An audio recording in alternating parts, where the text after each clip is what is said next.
Why did this allegedly proud and ancient people wait until after the Arabs had suffered their ignominious and devastating defeat in the 6 Days' War at the hands of Israel? Did they, all of a sudden and miraculously, find their alleged peoplehood and nationhood? I hope that everyone should avoid the temptation to trace the modern-day Palestinians to the biblical Philistines, because substituting etymology for history will also not work. Disgustingly, this is exactly what the present desperate Arab so-called scholars of Islam are attempting to do. If one asks the Muhammadan Muslims of 1,500 million, including the alleged Palestinians, why are they called Palestinians, the probability of getting the correct answer would be almost zero. I shall now enlighten Ummah Muhammad of 1,500 million with the following devastating and unchallengeable facts. The name Palestinian is derived from the Hebrew Bible calling the Greeks, who had settlements on the coast where Gaza is, Plishtim, almost 3,500 years ago.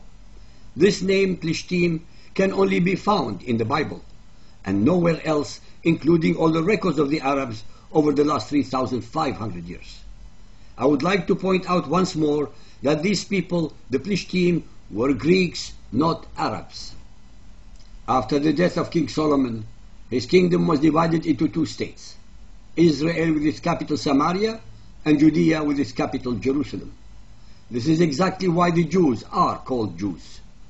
Not because their religion is Jewish, but because of the name of their country of origin, Judea. Just like the English are so-called for being born in England, and the Chinese because of China. So are the Jews so-called because the name of the country of their nativity was Judea. Israel was conquered, and many of its people were taken as slaves by the Assyrians. Judea survived a lot of vicissitudes, but was finally subjugated by the Roman Empire as the province of Judea. So-called believers and unbelieving kuffar, please remember that Jesus died on the cross as King of the Jews, crucified by the Romans over 2,000 years ago in the kingdom of Judea, in its capital Jerusalem, and there was not a single Palestinian or a country called Palestine in sight. The ardently monotheistic Jews staged 3 major rebellions against the Roman occupation of their land and the desecration of the Temple of Solomon, the last of which was that of Bar Kokhba, 132 to 135 AD. After this bloody rebellion, the victorious Roman Emperor Hadrian purposefully changed the name of the province from Judea to Syria Palestina, and Jerusalem, its capital, to Aelia Capitolina, in an attempt to erase the historical and spiritual ties of the Jewish people to their nation. To humiliate and denigrate the rebellious Jews, he deliberately changed the name of the kingdom Judea to Syria Palestina, because as a learned man, he knew that the Philistine Greeks were among the worst enemies of the Israelites. He also changed the name of their capital Jerusalem to Aelia Capitolina, thus honoring the name of his wife, Aelia. The truth should be obvious to everyone and anyone who wants to know it. The Arabs of 330 millions have never abandoned their dream of destroying Israel of 5 million Jews. They still cherish it today. Having time and again failed to achieve their evil goal by military means, they decided to fight Israel by proxy. For that purpose, they transformed the Arabs of Judea, Samaria, and Gaza into an ad hoc group, and as they publicly asserted, they cynically called it the Palestinian people. The so-called Palestinians have only one publicly and repeatedly declared motivation: the utter destruction of Israel, and that, as far as I'm concerned, is not a good enough reason to consider them a nation.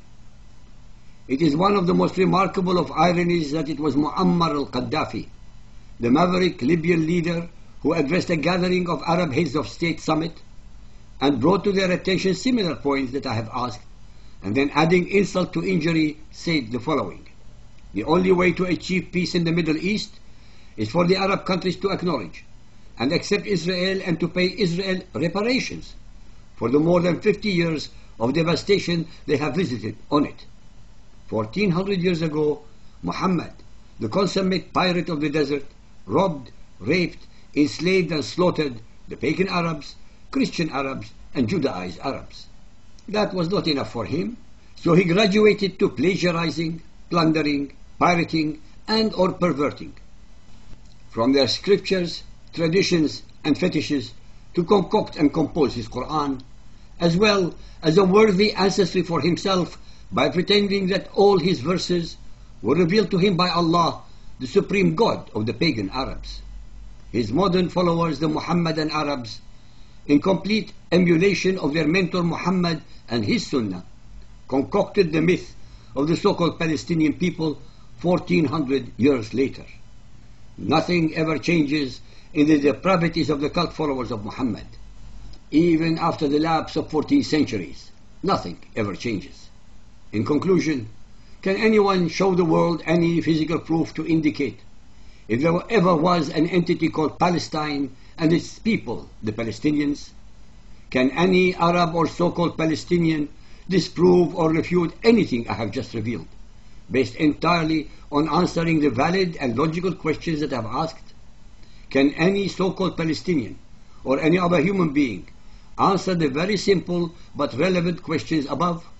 I would like very much to hear from them. If not, why not? I rest my case.